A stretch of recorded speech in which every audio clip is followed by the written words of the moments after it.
नमस्कार दोस्तों, कैसे हैं आप सब? आशा करते हैं आप सब बहुत अच्छे होंगे और आपकी पढ़ाई भी बहुत अच्छी चल रही होगी। आप देखना शुरू कर चुके हैं एग्जाम बूस्टर स्टडी चैनल, मैं अनूप कुमार।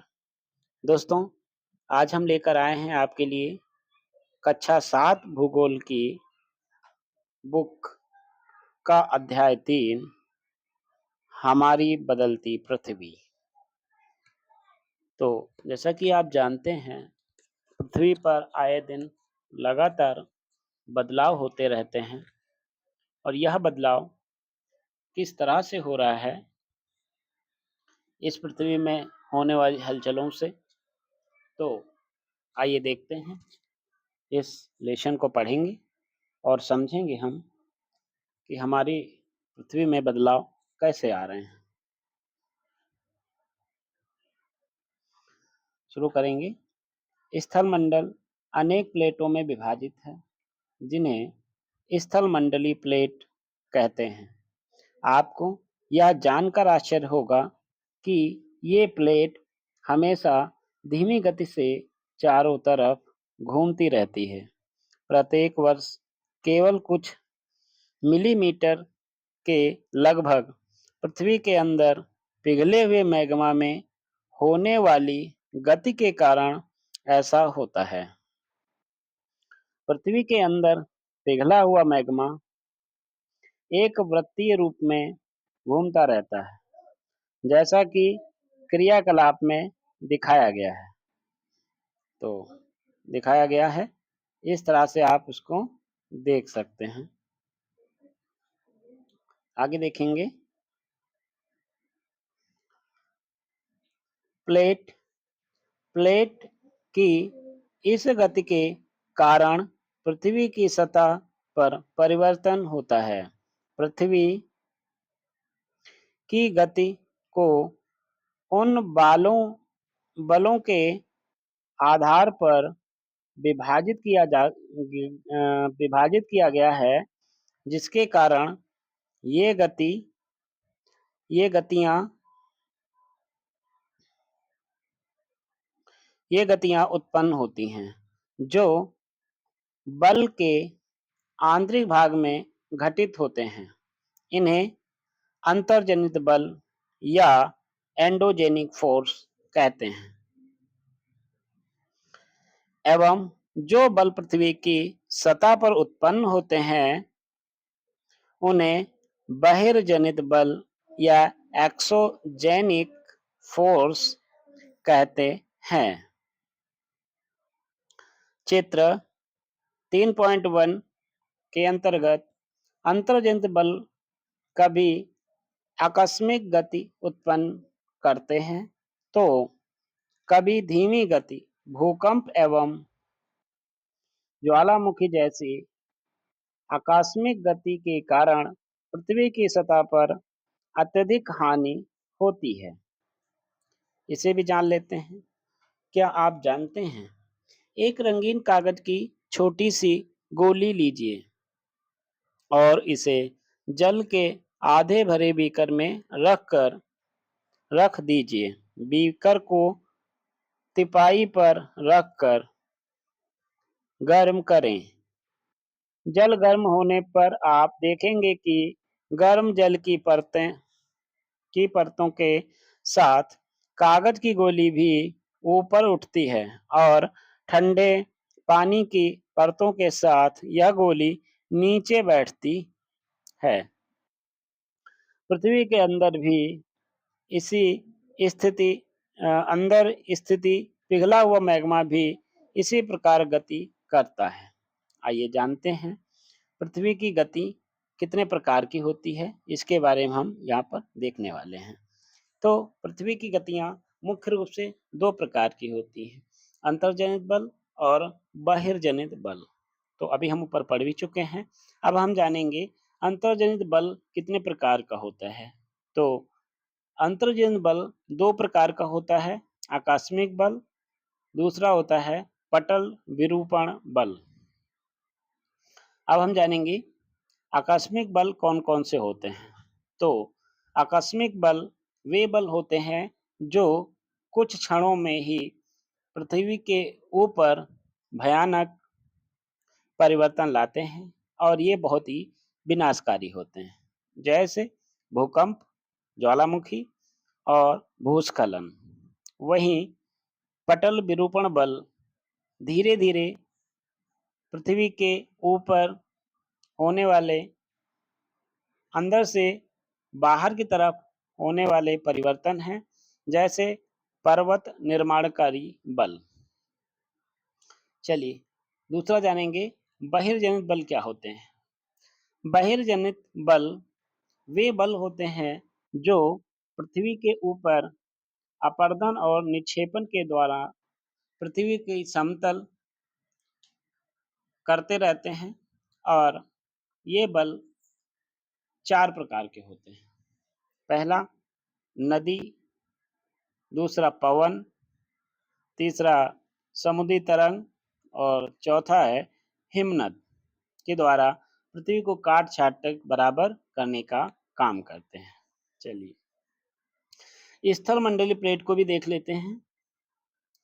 स्थल मंडलीय प्लेट भू परपट्टी में अनेक बड़ी एवं कुछ छोटी कठोर असमान आकार की प्लेटें होती हैं, जिन पर महाद्वीप एवं महासागर की सतहें टिकी हैं।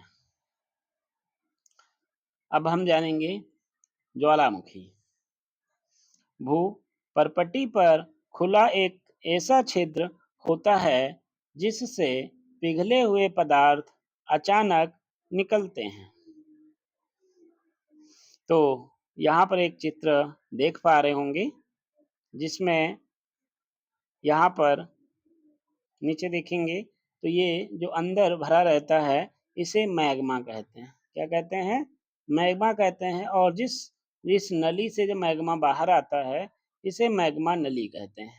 और यही मैग्मा जब इस ज्वालामुखी की परत को तोड़ करके बाहर निकलता है तो इसे लावा कहते हैं।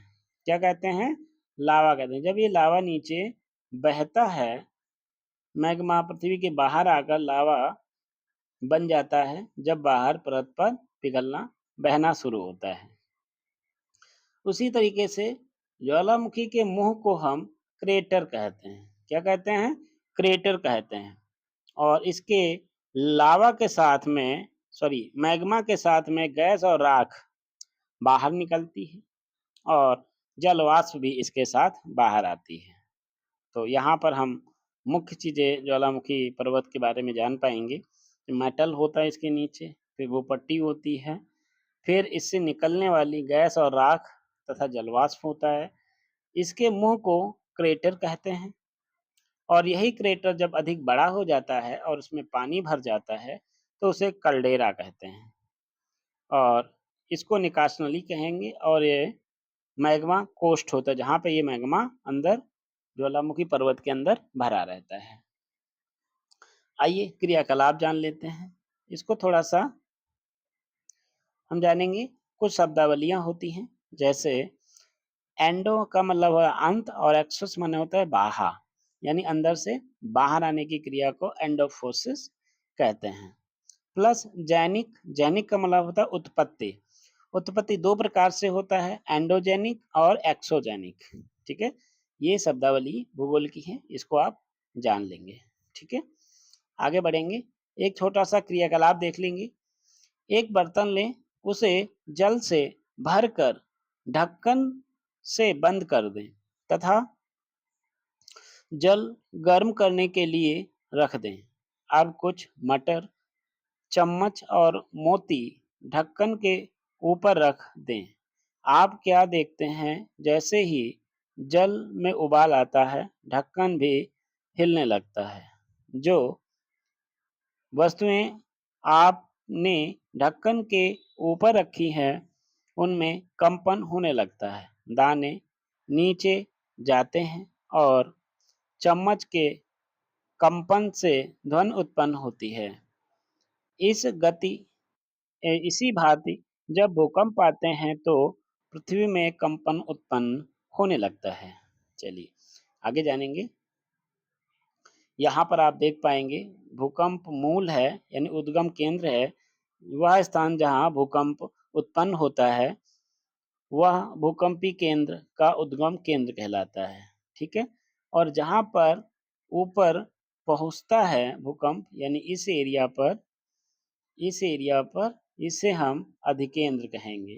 क्या कहेंगे? अधिकेंद्र के जहाँ से भूकंप का जन्म होता है उसे उद्गम केंद्र कहते हैं, और जहाँ पर ये ऊपर आके पहली बार इसका अनुभव किया जाता है उसे अधिकेंद्र कहेंगे।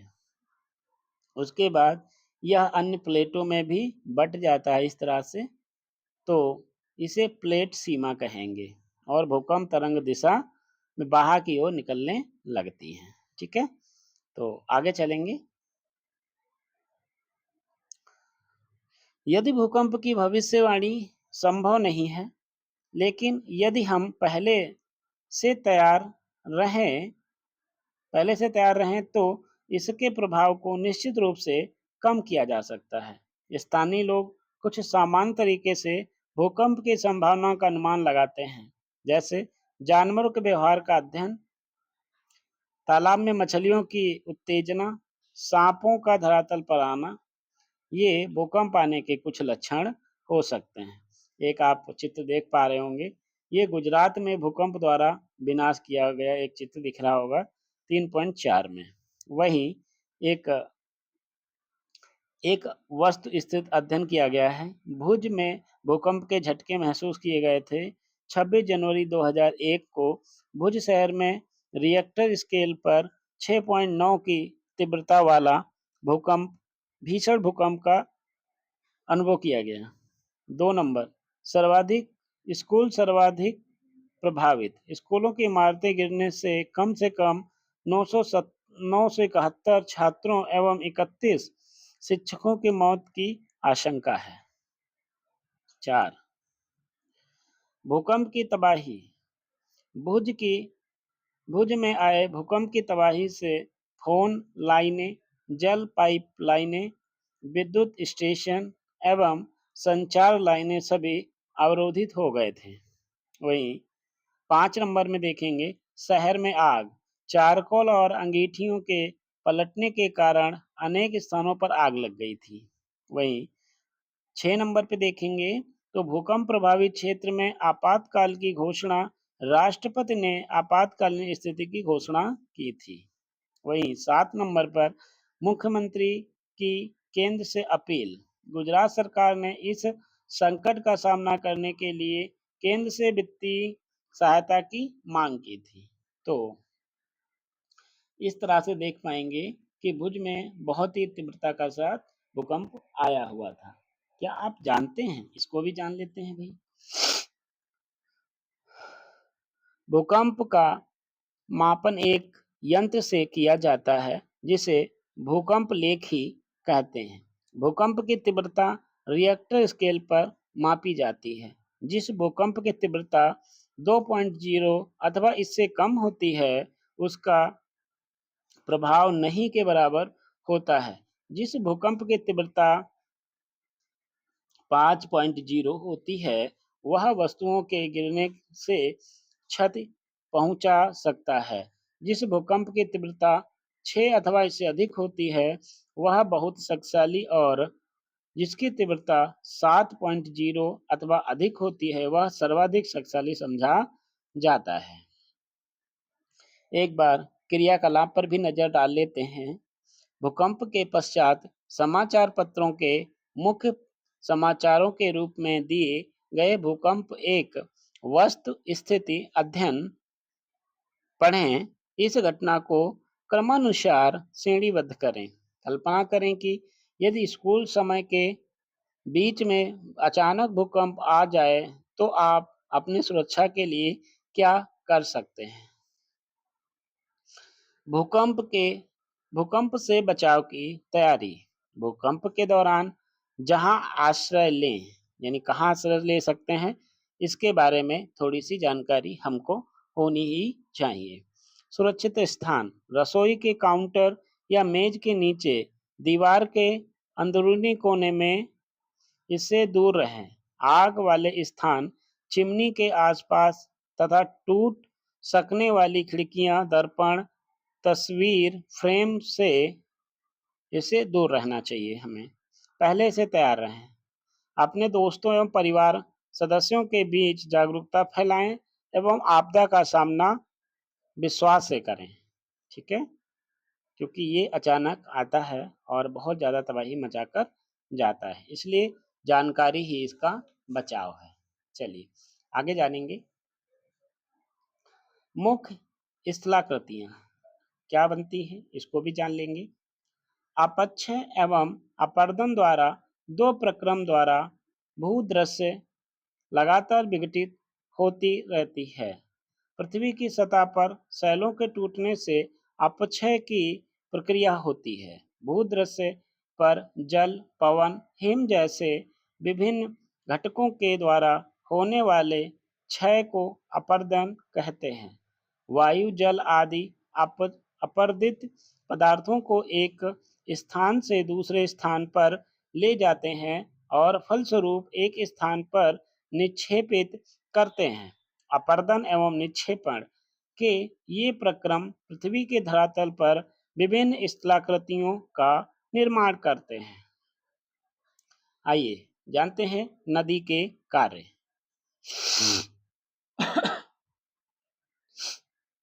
नदी के कार्य।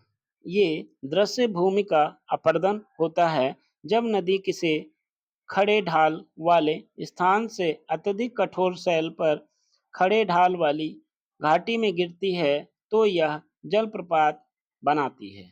चित्र संख्या 3.5 में देख सकते हैं। कठोर शैल जल की शक्ति द्वारा काटे गए मृदु शैल। ठीक है, इससे जलप्रपात बन जाता है। आइए क्या आप जानते हैं, इसे भी जान लेते हैं। विश्व में हमारे छोटे छोटे जलप्रपात हैं। विश्व में हजारों छोटे छोटे जलप्रपात हैं।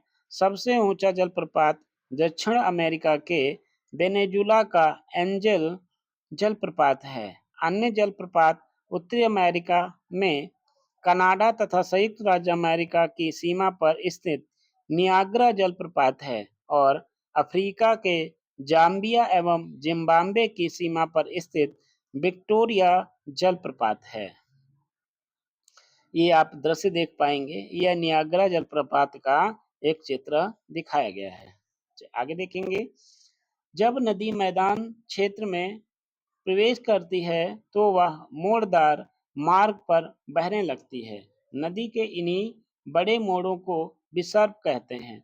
इसके बाद विसर्पों के किनारों पर लगातार अपर्दन एवं निक्षेपण शुरू हो जाता है। विसर्प लूप के सिरे निकट आते जाते हैं।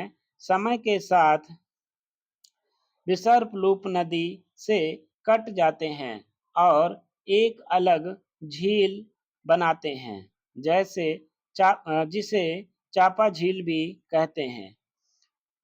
कभी कभी नदी अपने तटों के बाहर बहने लगती है। फलस्वरूप निकटवर्ती क्षेत्रों में बाढ़ आ जाती है। बाढ़ के कारण नदी एक मिनट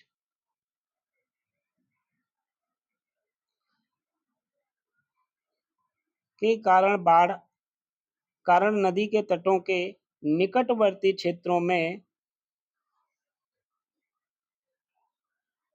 महीन मिट्टी एवं अन्य पदार्थों का विक्षेपण करती है।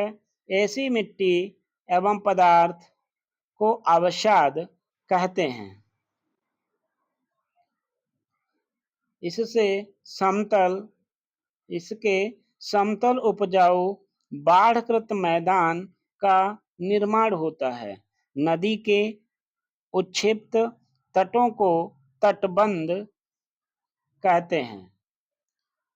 समुद्र तट पहुंचते पहुंचते नदी का प्रवाह धीमा हो जाता है तथा नदी अनेक धाराओं में विभाजित हो जाती है।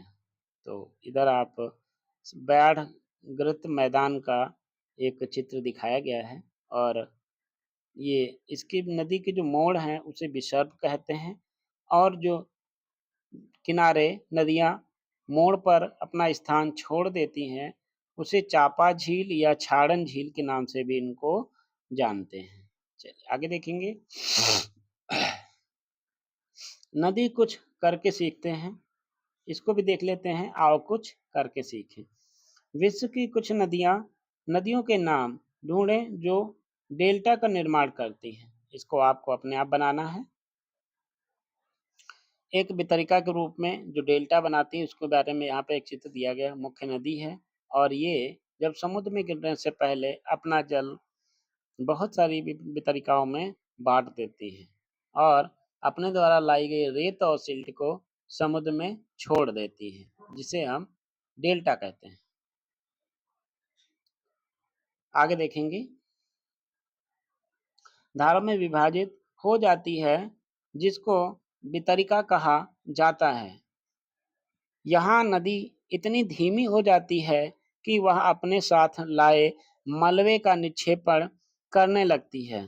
प्रत्येक वितरिका अपने मुहाने का निर्माण करती है। सभी मुहानों के अवसादों के संग्रह से डेल्टा का निर्माण होता है। अब हम देखेंगे समुद्र तरंग के कार्य, यानी समुद्री लहर जो है उसके कार्य देखेंगे। समुद्री तरंग के अपर्दन एवं निक्षेपण तटीय स्थलाकृति बनाते हैं।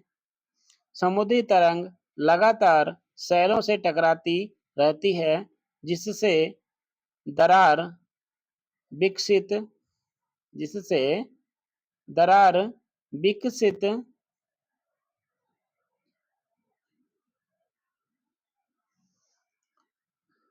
होती है। समय के साथ ये बड़ी और चौड़ी होती जाती है। इनको समुद्री गुफा कहते हैं। इन गुफाओं के बड़े हो जाने पर इनमें केवल छत ही बचता है, जिससे तटीय मेहराब बनते हैं। क्या बनते हैं? तटीय मेहराब बनते हैं। लगातार अपर्दन छत को भी तोड़ देता है और केवल दीवारें शेष रह जाती हैं। क्या रह जाती हैं? दीवारें शेष बचती हैं। दीवार जैसी इस आकृति को स्ट्रैक कहते हैं। क्या कहते हैं? स्ट्रैक कहते हैं।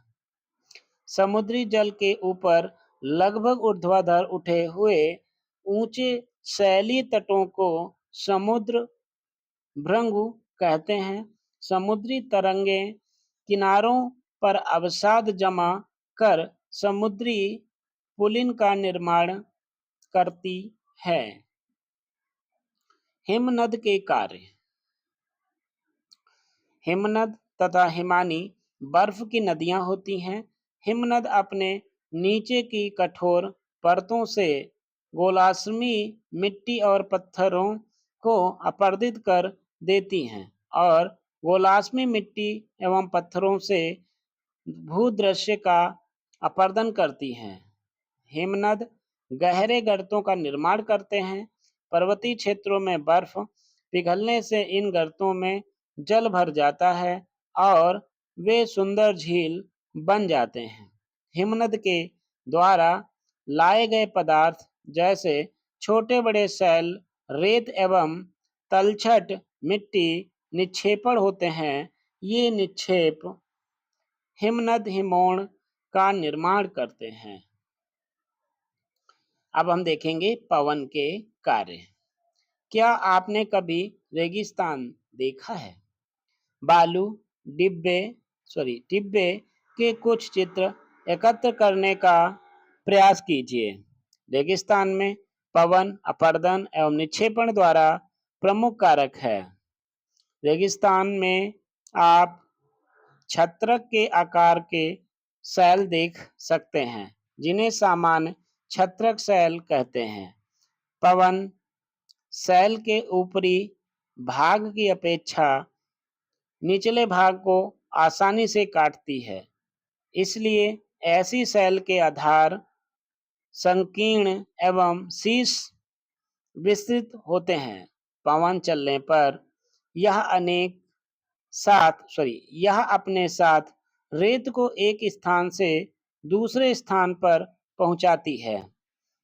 जब पवन का बहाव रुकता है तो यह रेत गिरकर छोटी पहाड़ी बनाती है। इसको बालू टिब्बा कहते हैं। चित्र 3.10 जब बालू कण महीन एवं हल्के होते हैं तो वायु इनको उड़ाकर अत्यधिक दूर ले जा सकती है। जब ये बालू कण विस्तृत क्षेत्र में निक्षेपित हो जाते हैं तो इसे लोएस कहते हैं। चीन में विशाल लोएस निक्षेप पाए जाते हैं।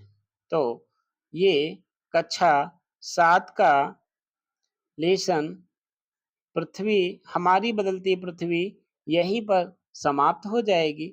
वीडियो को लाइक करें, दोस्तों में शेयर करें और एग्जाम बूस्टर को सब्सक्राइब करें। वीडियो देखने के लिए धन्यवाद दोस्तों। नमस्कार।